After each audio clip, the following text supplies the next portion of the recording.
दोस्तों आजकल सर्वाइकल की प्रॉब्लम कई लोगों को हो रही है और ये प्रॉब्लम कई बार इतनी ज़्यादा हो जाती है कि हम लेट नहीं पाते हैं, बैठ नहीं पाते, हमें बहुत चक्कर आने लगते हैं। तो दोस्तों जब आपको बहुत ज़्यादा चक्कर आते हैं, आप नहीं बैठ पाते हैं, आप नहीं लेट पाते हैं, तो आपको कोई भी एक्सरसाइज नहीं करनी है। उस समय आपने कंप्लीट रेस्ट लेना है। उसके बाद जब आप थोड़ा सा बैठने वाले, खड़े होने वाले, चलने वाले हो जाते हैं, आपके चक्कर थोड़ा कम हो जाते हैं, तो उस समय आपको कौन कौन सी एक्सरसाइज करनी है, तो यही वीडियो मैंने आज बनाई है। तो चलिए देखते हैं कि आपको कौन कौन सी एक्सरसाइज करनी है और डेली अभ्यास करेंगे तो आपको डेफिनेटली फ़ायदा होने वाला है।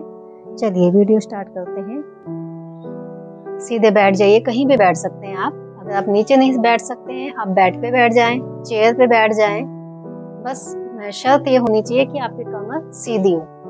चेयर भी आपकी ऐसी हो कि पीछे से थोड़ा सपोर्ट हो, ताकि आपकी कमर सीधी हो, फ्लैट हो, गद्दे वाली ना हो कि आपको ऐसे, अगर आप गद्दे वाले में, फॉर्म वाले में बैठेंगे तो आपकी कमर ऐसे झुक जाएगी, लेकिन आपको उसमें नहीं बैठना है। ऐसी जगह बैठना है जहाँ पे आपकी कमर सीधी रहे। ठीक है, चलिए वीडियो स्टार्ट करेंगे। दोनों भुजाएं सामने लेकर आ जाएं, ठीक आपके कंधे की सीध में। इनको आप बैठे बैठे कभी भी आप कर सकते हैं।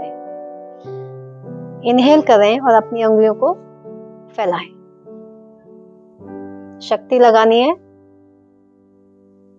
अब एक्सहेल करते हुए उंगलियों को मोड़ते हुए, ये देखिए केवल उंगलियों पर हमने प्रेशर डाला है। ये देख रहे हैं आप उंगलियों की कैसे टिप्स मोड़ी है मैंने। शक्ति लगानी है इसमें भी आपने। आप जब शक्ति लगाएंगे तो आप खुद महसूस करेंगे कि पूरी आपकी भुजाओं की नसें खिंच रही हैं, उनमें खिंचाव आ रहा है। उंगलियों को सीधा कर लें, फिर से इनहेल करें और उंगलियों को ऐसे फैलाएं।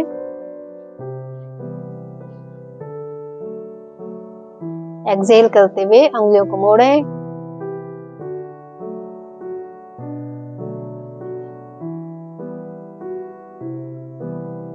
इनहेल,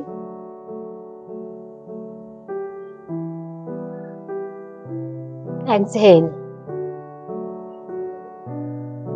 शक्ति लगानी है। अगर आपके हाथ थक जाते हैं तो आप धीरे से वापस आ सकते हैं। इसकी दूसरी एक्सरसाइज है, भुजाएं आपकी सीधी हैं, हथेलियों को ऊपर की ओर, यानी अपनी इस पाम को आपने पीछे की ओर प्रेशर डालना है। इनहेल करके और एक्सहेल करके आप करेंगे तो आपको बहुत ज्यादा फायदा होगा, इसलिए आप श्वासों के साथ करें। एक्सहेल, नीचे। नीचे को, अब आपकी हथेली नीचे की ओर है तो आप कोशिश करें कि नीचे की उंगलियों को आप मोड़ें और एक मुट्ठी बनाने का प्रयास करें। क्योंकि आपकी भुजा बिल्कुल सीधी है तो मुट्ठी आपसे नहीं बन पाएगी, लेकिन दबाव पड़ेगा काफी आपकी उंगलियों में और खिंचाव पड़ेगा पूरी भुजा में।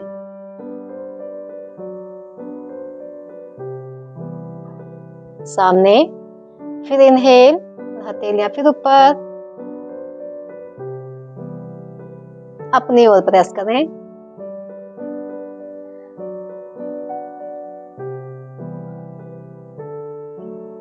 एक्सहेल। आपकी भुजाओं में पेन है, क्योंकि अगर सर्वाइकल है तो पेन होगा, तो आप जितना होता है थोड़ी देर करें, फिर वापस आ जाएं, फिर करें, फिर वापस आ जाएं, लेकिन क्रियाओं को पूरा करें। फिर इनहेल, 3-3 बार कराऊंगी मैं आपको।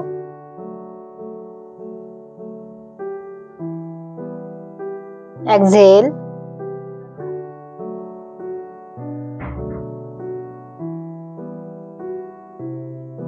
धीरे से वापस। भुजाएं थक जाती हैं, एक बार डीप ब्रीथिंग लें, श्वासों को नॉर्मल,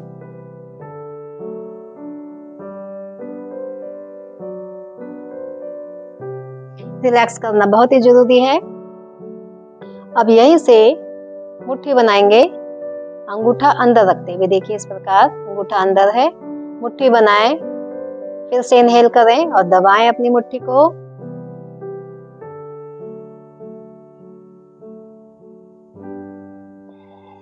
एक्सहेल करते हुए खोलें।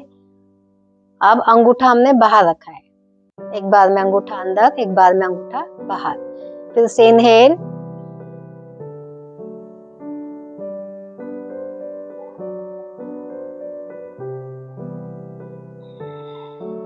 एक्सहेल, अंगूठा अंदर, ध्यान रहे पूरा खिंचाव हो और शक्ति के साथ। भुजाओं में ढीलापन नहीं होना चाहिए, आपकी बिल्कुल टाइट होनी चाहिए कोहनी, तभी फायदा होगा इसका। वापस एक्सहेल, फिर इनहेल, अंगूठा बाहर,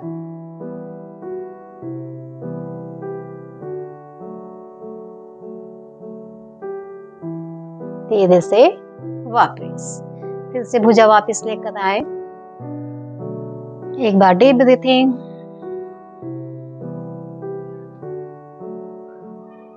फिर से हाथ सामने, मुट्ठियां फिर से बना ले, अंगूठा अंदर, यहाँ से दोनों हाथों को ऐसे मिलाकर इसको गोलाई में घुमाएं।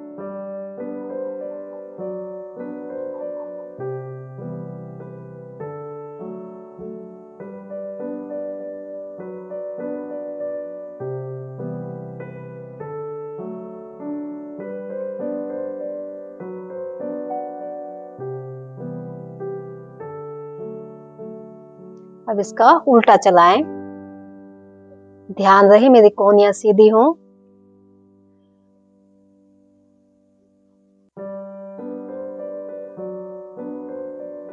फिर से दोनों भुजाएं सामने, अपनी मुट्ठियों को बाहर की ओर निकालें। अब अंदर की ओर, बाहर, अंदर, बाहर, अंदर, बाहर, अंदर, धीरे से वापस। दोनों हाथों को ऐसे ढीला छोड़ के हिला दें। इनका प्रभाव आपकी पूरी भुजा, सर्वाइकल तक इसका प्रभाव जाता है।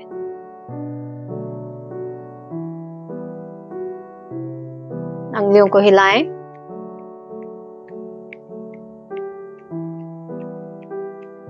धीरे से वापस, और एक बार डीप ब्रीथिंग। हमें अगर कोई समस्या है तो हमें सबसे पहले ये पता होना चाहिए कि हमें कौन कौन सी एक्सरसाइज नहीं करनी है। करना है तो कई बताते हैं, लेकिन नहीं करना है बहुत कम बताएंगे आपको। तो आपने केवल अगर आपको सर्वाइकल है, आपको चक्कर आते हैं, आप बैठने लायक हो गए हैं, तो आपने यही वाली एक्सरसाइज करनी है। इस बात का ध्यान रखना है। इसके अलावा आपने कुछ नहीं करनी। जिसमें आपकी नेक की ज्यादा मूवमेंट होती है वो वाली आपने एक्सरसाइज नहीं करनी है। सीधे ना हिलाने वाली, ऐसे और ये सब आपने ये नहीं करनी, ठीक है। चलिए यहाँ से फिर से दोनों भुजाएं सामने, इनहेल करें और ऐसे कंधों में ले जाएं। एक्सहेल, इनहेल, इनहेल करेंगे जब इनको ले जाते हैं तो ऐसे अपनी टिप्स को मिलाकर ऐसे कंधे में रखें। Exhale, inhale, exhale, inhale, exhale. ध्यान रहे आपकी जो कोहनी है बिल्कुल सीधी हो। ये जो भुजा आपको दिख रही है कंधे से लेकर कोहनी तक, ये बिल्कुल सीधी होनी चाहिए, नीचे की ओर झुका नहीं होना चाहिए। इस बात का ध्यान रखना, और जितना होता है उतना ही करेंगे। यहाँ से दोनों भुजाएं ऊपर। Exhale, inhale, exhale, inhale, exhale, inhale, exhale, धीरे से वापस। फिर से भुजाएं दाएं बाएं। Exhale, inhale, exhale, inhale, exhale, inhale, exhale, inhale, धीरे से वापस। एक बार डीप ब्रीथिंग। हर क्रिया के बाद एक बार आपको रिलैक्स जरूर करना है, ताकि आप अगली क्रिया बहुत अच्छे से कर पाए। फिर से देखिए, कोहनियों को मिला लें और आगे से ऐसे मिलाएं और इसको धीरे धीरे गोलाई में इस प्रकार चलाएं। इनहेल करते हुए ऊपर और एक्सहेल करते हुए नीचे की।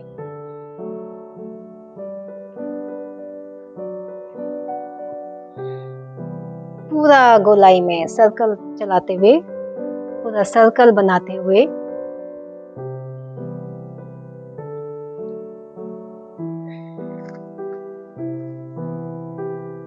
कम से कम 8 से 10 बार करें आप। मैं आपको कम करा रही हूँ। इसका विपरीत देखिए, आगे की ओर चलाएं इस प्रकार।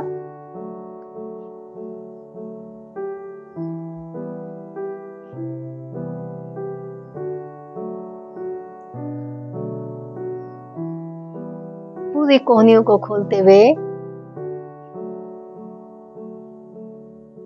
श्वासों के साथ करेंगे तो आपको बहुत फायदा होने वाला है। दोस्तों, करेंगे तभी फायदा होगा, खाली देखने के लिए नहीं बनाई वीडियो, करने के लिए बनाई है। साथ के साथ आप करते जाएंगे तो आपको फायदा भी मिलता जाएगा। धीरे से वापस एक बार आंखें बंद रखते हुए डीप ब्रीथिंग।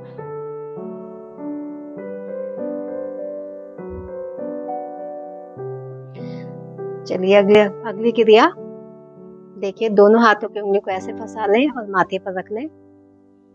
अब यहाँ से आपने क्या करना है, प्रेशर देना है अपने फोरहेड से आगे की ओर, अपनी हथेली से पीछे की ओर। इनहेल करें, प्रेशर दें अपोजिट डायरेक्शन में।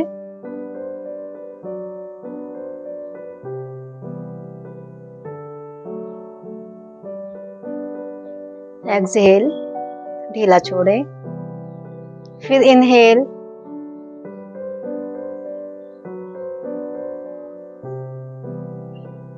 एक्सहेल, ढीला छोड़ें। 3 बार कर लें इसको। फिर इनहेल,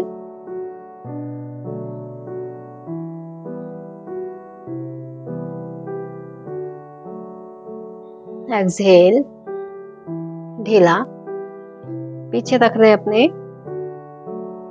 फिर से इनहेल, फिर से दबाव बनाना है अपोजिट डायरेक्शन में, अपने हेड से पीछे की ओर, अपनी हथेलियों से आगे की ओर।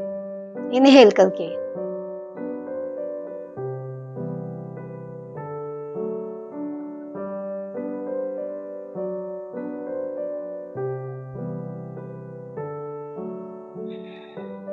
एक्सहेल, 3 बार करें। इनहेल,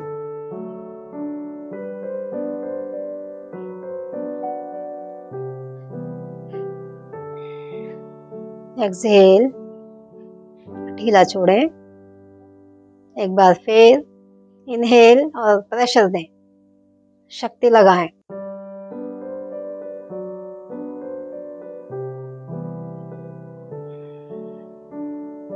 एक्सहेल, धीरे से वापस। राइट हैंड, इसकी पाम को अपने देखिए कान के ठीक ऊपर, कान को नहीं दबाना है, ये देखिए यहाँ पे रखा है मैंने।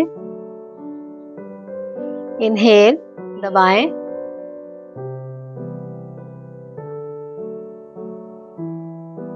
एक्सहेल, ढीला छोड़ें। इनहेल, फिर दबाएं। अपोजिट डायरेक्शन में प्रेशर डालना है।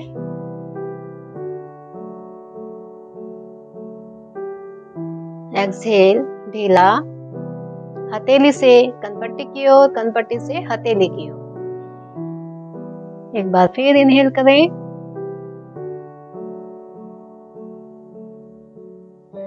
एक्सहेल, वापस आए। लेफ्ट हैंड से करेंगे, कान के ऊपर। इनहेल, प्रेशर दें।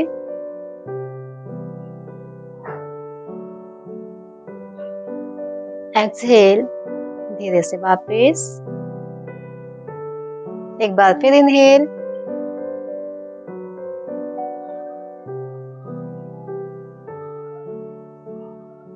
Exhale, inhale,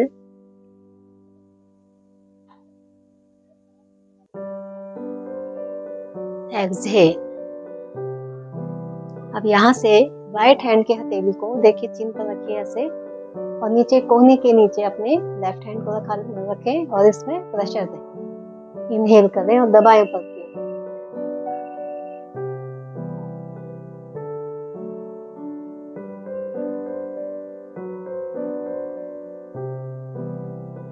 exhale, inhale,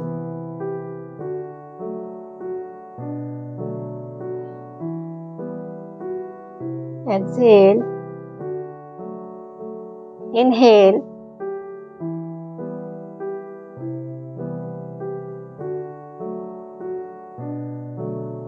exhale. एक बार डीप ब्रीथिंग, रिलैक्स हो जाएं।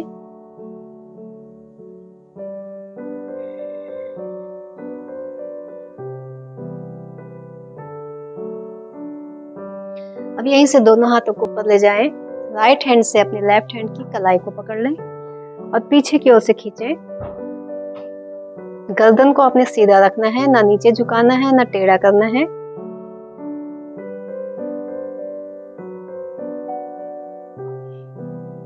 एक्सहेल वापस। अब लेफ्ट हैंड से राइट हैंड की कलाई को पकड़ें, पीछे की ओर स्ट्रेच करें।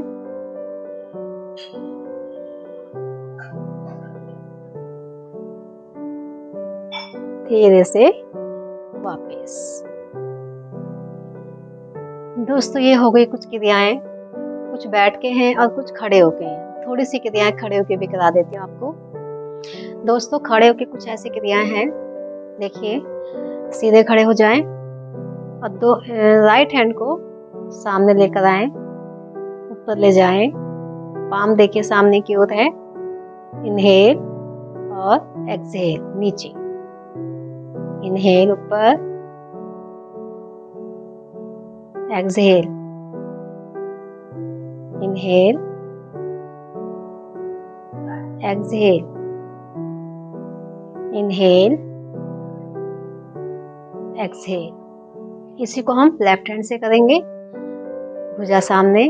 बाकी देखिए अगर आपको सर्वाइकल का पेन है और आपकी भुजा ज्यादा ऊपर नहीं जा रही है तो जहां भी जा रही है आप थोड़ी सी मूवमेंट आपने देनी है।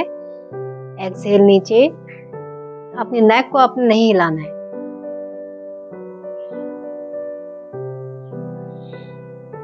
हो सके तो आप गले में अपना पट्टा पहन के भी आप इनको कर सकते हैं। इनहेल ऊपर, एक्सहेल नीचे। कम से कम 5 से 10 बार इसको आप करें और दिन के 2 टाइम आप करेंगे तो आपको बहुत जल्दी फायदा होगा। वापस। अब यहाँ से राइट हैंड को उठाते हुए पूरा गोलाई में जितना भी जाता है आपका हाथ उतना लेकर जाएं। इनहेल और एक्सहेल करते हुए नीचे की ओर। क्योंकि दोस्तों क्या होता है कि डॉक्टर हमें रिकमेंड करते हैं कि आप एक्सरसाइज कीजिए और उस समय हमें पेन भी बड़ा होता है, लेकिन हम लोग जोश में कि हम ज्यादा करेंगे तो हमें जल्दी फायदा होगा ये सोच के ज्यादा कर लेते हैं, खूब हिला लेते हैं अपने हाथों को, गर्दन को, क्योंकि हमें पता नहीं होता। तो फिर क्या होता है दोस्तों कि हमारा जो सर्वाइकल पेन है वो ज्यादा बढ़ जाता है, हमें ज्यादा चक्कर आने लगते हैं और हम सोचते हैं ये पता नहीं क्यों हो रहा है। वो सभी इसीलिए होता है कि हम ज्यादा एक्सरसाइज कर लेते हैं। ये देखिए इसका विपरीत पीछे की ओर लाते हुए, बस अपने नेक की मूवमेंट नहीं करनी है, सीधा रखेंगे। नीचे की ओर आते हुए एक्सहेल, इनहेल ऊपर और एक्सहेल नीचे की ओर।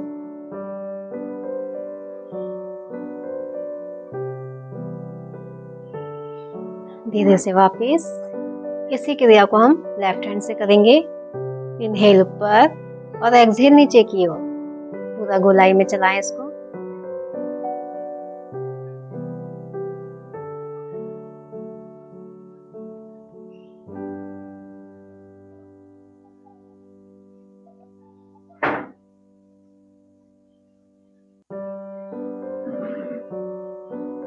यहीं से इसका विपरीत।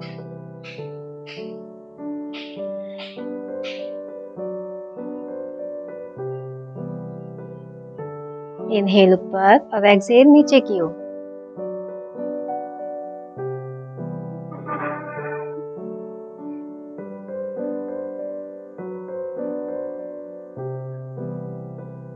धीरे से वापस। तो दोस्तों पूरी क्रियाएं हो चुकी हैं और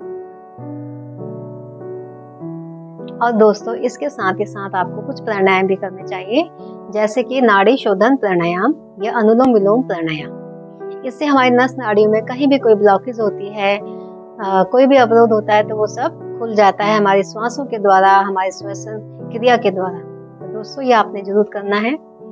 तो नाड़ी शोधन प्राणायाम करेंगे। बैठ जाएं, किसी भी अवस्था में आप बैठ जाएं, जैसे भी आप बैठ सकते हैं। नीचे बैठने की आवश्यकता नहीं है, मैंने पहले ही बता दिया था आपको। आप चेयर में किसी भी चेयर में आप बैठ जाएं, बेड पे बैठ जाएं, पर कमर आपने सीधी रखनी है। यहीं से हम दूसरा हाथ ज्ञान मुद्रा में आ जाएगा और राइट हैंड से जो अंगूठा है वो आपके राइट नोस्ट्रिल में, और जो छोटी उंगली है यानी जो रिंग फिंगर है वो हमारी लेफ्ट नोस्ट्रिल पर रहेगा। अब आपने लेफ्ट से श्वास को भरना है। इनहेल करें और दोनों नासिका को बंद करके श्वास को जितना आप रोक सकते हैं उतना रोकेंगे, और जब नहीं रुका जाता है तो राइट नोस्ट्रिल से श्वास को बाहर निकालेंगे।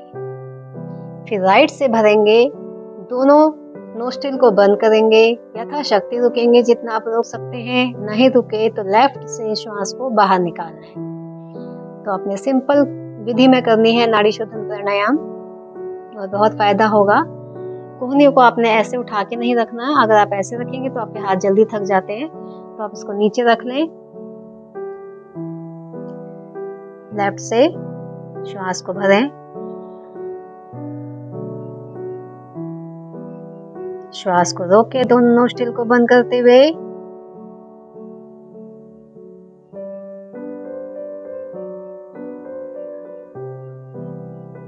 और राइट से बाहर निकालें। फिर राइट से भरें,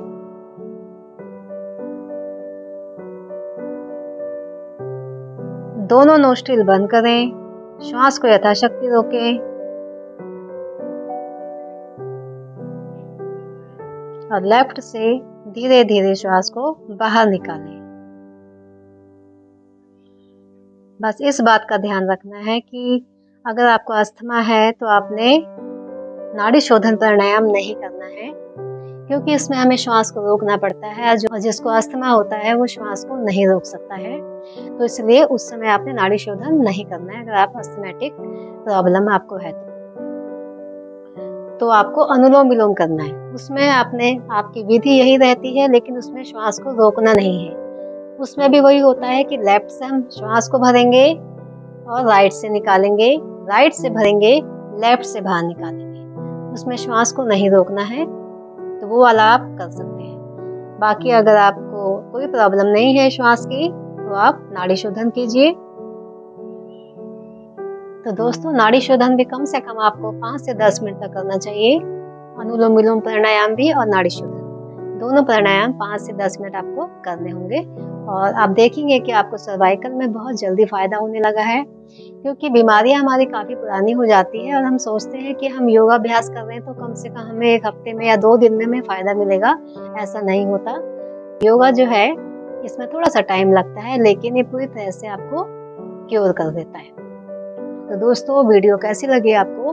मेरे चैनल में बने रहिए। अगर आपने मेरे चैनल को अभी तक सब्सक्राइब नहीं किया है तो उसे सब्सक्राइब करें, लाइक करें और शेयर करें। तो मिलते हैं अपनी अगली वीडियो में। तब तक के लिए नमस्कार। खुश रहें, स्वस्थ रहें और हमेशा मस्त रहें।